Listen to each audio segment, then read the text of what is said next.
Assalamualaikum warahmatullahi wabarakatuh. Perkenalkan, saya Kartika Sari dengan NIM D101122116 dari program studi Teknik Sipil Fakultas Teknik Universitas Tanjung Pura.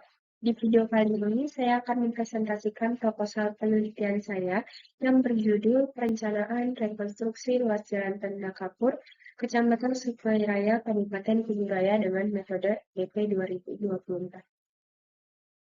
Presentasi ini akan mencakup 3 pokok pembahasan, yaitu bab 1 pendahuluan, bab 2 tinjauan pustaka, dan bab 3 metodologi penelitian.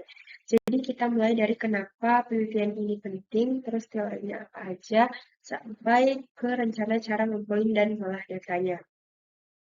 Pertama yang akan kita bahas yaitu bab 1 pendahuluan. Dimulai dari latar belakang. Kecamatan Sugaraya di Kabupaten Kuburaya mengalami pertumbuhan penduduk dan kawasan perumahan yang sangat pesat. Kuburaya tercatat sebagai salah satu daerah dengan pertumbuhan penduduk tertinggi di Kalimantan Barat. Pertumbuhan ini mendorong meningkatnya volume kendaraan, termasuk kendaraan berat yang melintas di ruas jalan Banda Kapur. Ruas jalan ini memiliki panjang 3,97 km dengan lebar 4 meter dan berstatus jalan kabupaten berdasarkan SK Bupati nomor 154 garing DPR garing 2017. Akibat beban lalu lintas yang terus meningkat, jalan ini mengalami kerusakan berat. Hal ini diperkuat oleh hasil evaluasi kondisi jalan menggunakan metode PCI oleh Santoso dan kawan-kawan tahun 2026 yang menyimpulkan bahwa mayoritas segmen jalan memerlukan tindakan rekonstruksi. Kondisi ini berdampak langsung pada menurunnya kenyamanan dan keselamatan pengguna jalan. Oleh karena itu diperlukan perencanaan rekonstruksi menggunakan metode MDP 2024 dengan mendesain tebal perkerasan lentur dan perkerasan kaku sebagai solusi jangka panjang. Berdasarkan latar belakang tersebut, rumusan masalah penelitian ini ada 3. Yang pertama yaitu bagaimana perencanaan tebal perkerasan lentur pada ruas jalan Tenda Kapur menggunakan metode MDP 2024. Yang kedua, bagaimana perencanaan tebal perkerasan kakunya. Dan yang ketiga, bagaimana perbandingan tebal struktur kedua jenis perkerasan tersebut. Tujuan penelitian ini selaras dengan rumusan masalah, yaitu merencanakan tebal perkerasan lentur, merencanakan tebal perkerasan kaku, dan membandingkan tebal struktur keduanya berdasarkan MDP 2024. Adapun batasan penelitian ini, yang pertama, penelitian ini hanya dilakukan pada ruas jalan Tenda Kapur sepanjang 3,97 km. Yang kedua, hanya membahas 2 jenis perkerasan, yaitu perkerasan lentur dan perkerasan kaku. Dan yang ketiga, penelitian ini fokus pada analisis tebal perkerasan tanpa membahas biaya konstruksi atau pemeliharaan. Selanjutnya, kita masuk ke bab 2, yaitu sebelum masuk ke metode desainnya, kita bahas tentang perkerasan jalan itu sendiri. Perkerasan jalan adalah struktur berlapis yang terdiri dari agregat dan bahan pengikat yang berfungsi untuk mendistribusikan beban lalu lintas kendaraan. Berdasarkan bahan pengikatnya, dalam Skirman 1999, konstruksi jalan dapat dibedakan menjadi 3, yaitu perkerasan lentur, perkerasan kaku, dan perkerasan komposit. Dalam penelitian ini, yang dibahas adalah perkerasan lentur dan perkerasan kaku. Selanjutnya yang akan kita bahas itu perencanaan desain perkerasan jalan dengan metode MDP 2024. MDP 2024 ini atau Manual Desain Perkerasan 2024 adalah panduan resmi dari Kementerian PUPR untuk mendesain tebal perkerasan jalan di Indonesia. Untuk perkerasan lentur, parameter utamanya meliputi rencana, laju pertumbuhan lalu lintas, faktor pertumbuhan, faktor distribusi arah, faktor distribusi majur, nilai VDF, nilai CSAL, CBR tanda dasar, kelas fondasi, dan terakhir adalah struktur perkerasan. Untuk perkerasan kaku sendiri, parameternya serupa, tapi beban lalu lintasnya dihitung menggunakan JSKM. jumlah sumber kendaraan niaga, bukan ESA atau CESAL. Parameter-parameter ini akan saya jelaskan secara singkat, yaitu yang pertama umur rencana. Umur rencana ini menentukan berapa lama perkerasan itu dirancang untuk bertahan. Di MDP 2024 ini, umur rencana umumnya 20 tahun untuk jalan baru atau rekonstruksi. Dengan tabel sebagai berikut. Untuk volume lalu lintas digunakan data LHR dari survei lapangan dengan laju pertumbuhan pada tabel berikut. Untuk wilayah Kalimantan, arteri perkotaan. Faktor pertumbuhan kumulatif dihitung menggunakan rumus yang ada di slide ini. Ini dipakai untuk memproyeksikan beban lalu lintas selama umur rencana. Selanjutnya ada faktor distribusi arah dan faktor distribusi lajur. Untuk faktor distribusi arah, untuk jalan dua arah, faktor distribusinya biasanya diambil 0,50. Artinya beban dibagi rata ke dua arah. Sedangkan faktor distribusi lajur berdasarkan tabel sebagai berikut. Kemudian pada bagian perkerasan lentur ada VDF atau Vehicle Damage Factor adalah angka yang menggambarkan seberapa merusaknya satu jenis kendaraan terhadap perkerasan jalan tersebut.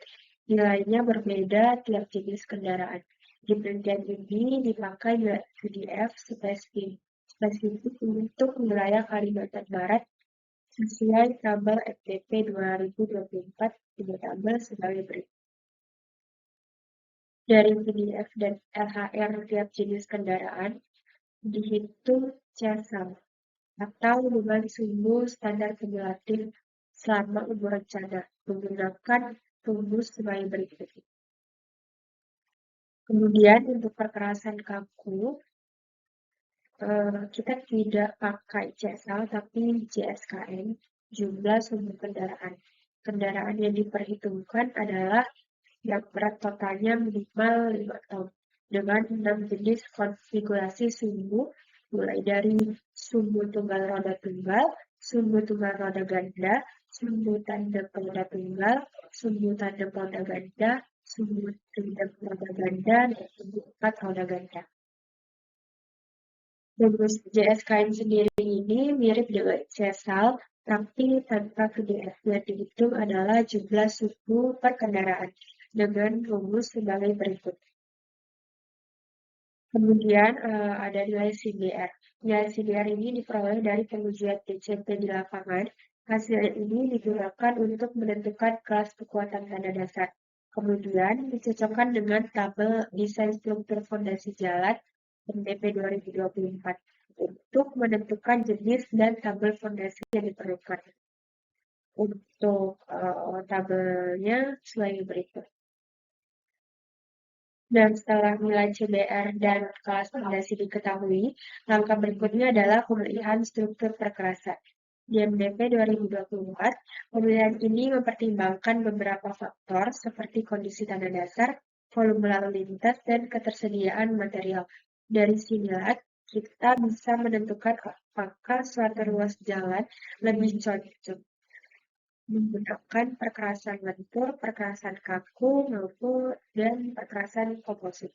Di penelitian ini, kedua opsi lentur dan kaku sama-sama direncanakan lalu dibandingkan tebal strukturnya. Terdapat 3 penelitian terdahulu yang relevan. Yang pertama, Hendra Putrajaya 2025 yang menganalisis pemilihan konstruksi perkerasan menggunakan metode FTP 2024 dan menganalisis life cycle cost terhadap kedua perkerasan. Yang kedua, Aisyah Kurnia Putri 2025 melakukan analisis pemilihan konstruksi perkerasan menggunakan metode MDP 2024 dan menganalisis RAB terhadap kedua perkerasan. Dan yang ketiga, Aprilia Putri Santoso 2026 menganalisis jalan Pemda Fatur Kecamatan Sumbermuara melakukan Analisis kondisi jalan menggunakan metode PCI pada ruas jalan Pendafapur. Selanjutnya, kita masuk ke bab 3, yaitu metodologi penelitian. Lokasi penelitian ini dilakukan pada ruas jalan Pendafapur, Kecamatan Sungai Raya, Kabupaten Kuburaya, dengan panjang 3,97 km dan lebar jalan 4 meter. Berstatus jalan kabupaten. Titik awal penelitian ini berada di STA 0 dan di titik akhir di STA 3,970. Kemudian, kondisi lokasi penelitian dapat dilihat pada gambar sebagai berikut. Dari hasil survei lapangan tahun 2026, terlihat kondisi jalan ini sangat buruk, seperti permukaan yang berlubang, retak, bahkan di sebagian titik sudah tidak ada lapisan perkasan. Kondisi ini menjadi dasar perlunya perencanaan rekonstruksi. Kemudian, teknik pengumpulan data. Data penelitian ini terbagi dari dua, yaitu data primer dan data sekunder. Data primer ini meliputi data lalu lintas harian rata-rata atau LHR dari survei lapangan. Survei lalu lintas ini dilakukan selama 7 kali 24 jam sesuai ketentuan minimum MDP 2024 menggunakan CCTV yang kemudian dihitung dengan bantuan handphone melalui aplikasi Traffic Counter. Kemudian ada data CBR dan tanda dasar dari pengujian DCP. Kemudian ada data sekunder berupa hasil nilai kondisi jalan menggunakan metode PCI dari penelitian Santoso dan kawan-kawan tahun 2020. Kemudian ada pengolahan data. Pengolahan data ini dilakukan dalam 7 tahap. Yang pertama, menghitung LHR. Yang kedua, menghitung jasa untuk perkerasan lentur. Yang ketiga, menghitung JSKN untuk perkerasan kaku. Yang keempat, menentukan daya dukung efektif pada dasar berdasarkan nilai CBR hasil pengujian DCP. Yang kelima, menentukan desain tebal perkerasan lentur. Yang keenam, menentukan desain tebal perkerasan kaku. Dan yang ketujuh, membandingkan tebal struktur perkerasan lentur dan kaku berdasarkan MDP 2020. Kemudian, alat yang digunakan dalam penelitian ini meliputi meteran 50 meter untuk ukuran geometri jalan. Kemudian ada handphone dan CCTV untuk survei lalu lintas. Kemudian ada alat DCP untuk pengujian CBR tanah dasar, serta formulir survei LHR dan alat tulis. Kemudian, alur penelitian ini dimulai dari studi literatur dan studi lapangan. Kemudian identifikasi masalah, mengumpulkan data primer dan data sekunder, mengolah data, perhitungan desain rekonstruksi menggunakan PMDP 2024 untuk kedua jenis perkerasan, analisis tebal perkerasan jalan, hingga hasil dan pembahasan. Kondisi perkerasan jalan.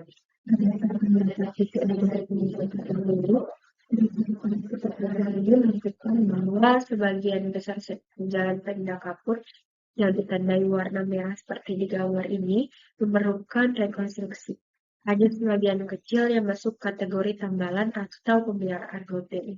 Hal ini memperkuat bahwa rekonstruksi menyeluruh sepanjang segmen diperlukan. Kemudian ada dokumentasi survei lapangan memperlihatkan kondisi aktual pada lokasi penelitian itu sendiri. Adapun daftar pusaka yang saya pakai sebagai berikut. Ini. Demikianlah pemaparan proposal penelitian saya mengenai perencanaan rekonstruksi ruas jalan Pendafapur menggunakan MDP 2024.